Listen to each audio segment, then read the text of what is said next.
empowerment in America is at an all-time high. But don't let this fool you into the facade that women's empowerment in the rest of the world is at the same level, when in Kenya it is in fact the exact opposite. Donating to For Just One can stop the cycle of female genital mutilation by spreading empowerment and education through the spread of Christianity. Change is necessary, and you have the ability to make a difference on just one woman, which can have a lasting impact on the community. Today we'll be defining what female genital mutilation is, what For Just One has been doing to combat this within the community, and finally what you can do to make a change. Women in Kenya are in desperate need for protection for these basic human rights, education, financial assistance, and more than anything, protection from female genital mutilation.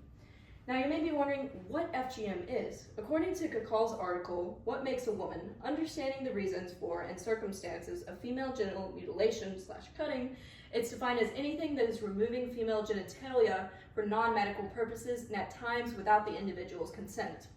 A study done in 2014 by Kenya Demographic and Health Survey found that 21% of women nationally have undergone some form of FGM in their life.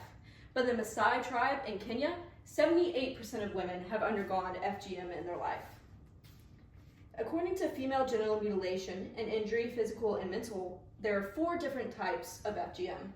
Removal of clitoral foreskin, the removal of the clitoris with removal of the labia minora, removal of the clitoris with removal of the labia majora, and the sewing shut of the vagina, leaving only a small hole for menstrual blood and urine. The 4th, piercing or scraping and stretching of the clitoris or vagina. And this is not done by medical professionals in a medical facility.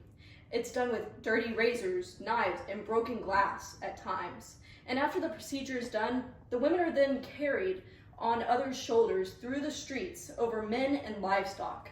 Now you may be wondering, why is such a brutal practice so practiced in the community?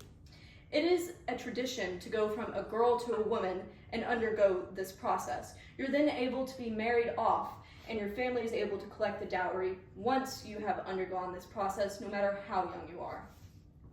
There are many physical consequences that come along with this, such as shock, urine retention, gangrene, sepsis, and even death. There have also been cases of broken bones where women have attempted to defend themselves from having the procedure formed on them and tried to fight back. According to long-term health consequences of female genital mutilation, long-term consequences can include infertility, hepatitis, and HIV. But it's not just these physical consequences that they have to deal with. It's also psychological and mental issues such as depression, anxiety, PTSD, severe sexual phobia that they have to live with for the rest of their lives. Now, For Just One is looking to provide education on options that deter women from going through the process. They're educating them on other options that they have other than that.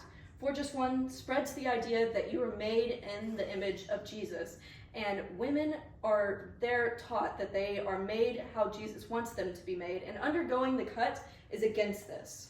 They support rescue centers and schools starting at a young age so that these girls grow up believing that female genital mutilation is wrong. Now, you have the opportunity to save women from this inhumane treatment. Pain is inflicted not by a medical professional, but just some random person with no anesthesia or clean medical equipment. Children are mutilated, and right now there isn't enough change to have made a drastic change in the community, and you have the opportunity to make that change.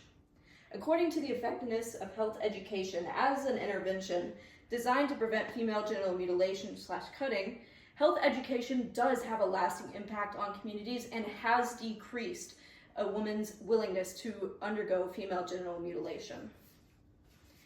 According to a volunteer, Jack Mason, who recently visited in 2023 and many times before that, he has seen productive conversations about FGM with local governments where they have denounced the practice and vowed against it.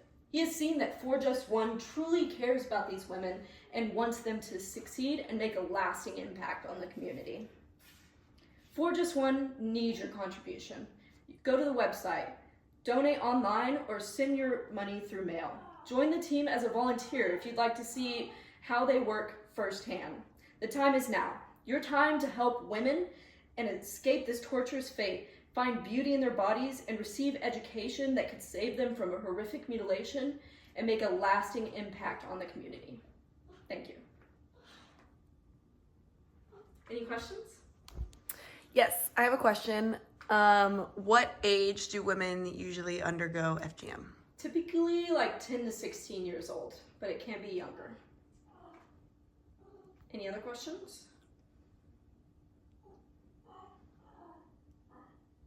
No? Okay. Okay.